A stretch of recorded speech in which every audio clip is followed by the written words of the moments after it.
Nakakalungkot na balita ang siyang natanggap namin ngayong araw. Kinumpirma ni Vingo Regino na pumanaw na ang kanyang nakatatandang kapatid na si Mr. April Boy Regino.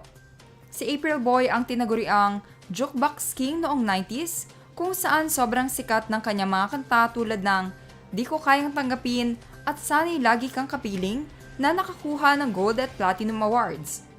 Si April Boy din ang kumanta ng soundtrack ng sikat na mga teleserye noong 90s tulad ng Esperanza at Pangako Sa'yo. Ito ang buong kwento.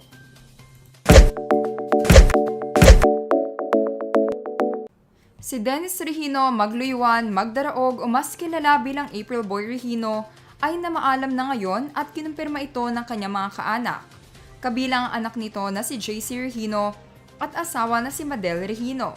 Sa edad na 51 years old ay lumisan na ang batikang singer na siyang hinangaan ng napakaraming Pilipino noong 90s. Marami sa mga fans at followers ni April Boy ang nagulat sa balitang ito dahil napanood pa siya sa isang production number sa ASAP noong September kasama si Sara Geronimo at anak nito na si JC Regino. Ito ang pahayag ng kanyang kapatid. Nakakalungkot naman ang araw na ito. Wala na ang Kuya April Boy ko. Matatandaan na taong 2009 ay na-diagnose si April Boy na mayroon siyang prostate cancer.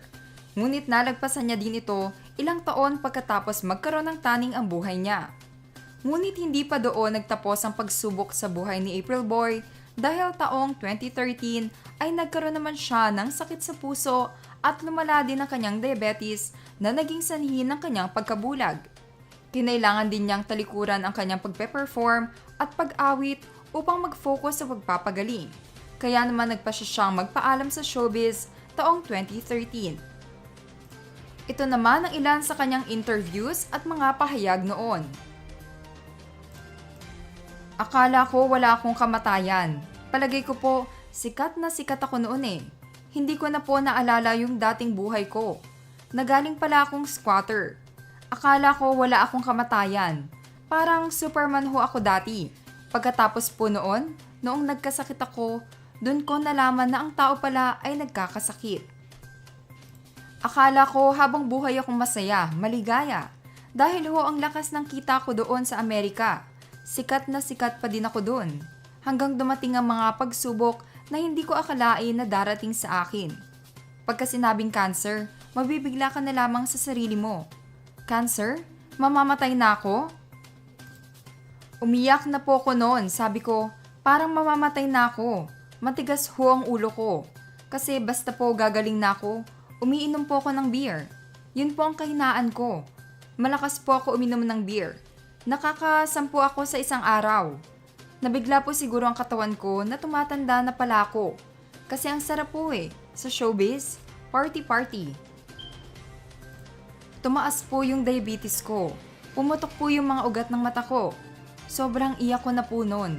Parang nangyari po sa akin noon, inutil na po ko. Kasi wala na po ako nakikita Bulag na po ako. Paano po ako magtatrabaho noon? Hindi na po ako makalabas. Kasi paano ako maglalakad? Wala naman po akong makikita. Naisip ko, parang pawala na yung buhay ko. Dahil naisip ko na lang, yung mga kaibigan ko. Sabi ko, siguro kilala pa ako ng mga kaibigan ko. Kahit papano, tutulungan po siguro nila ako.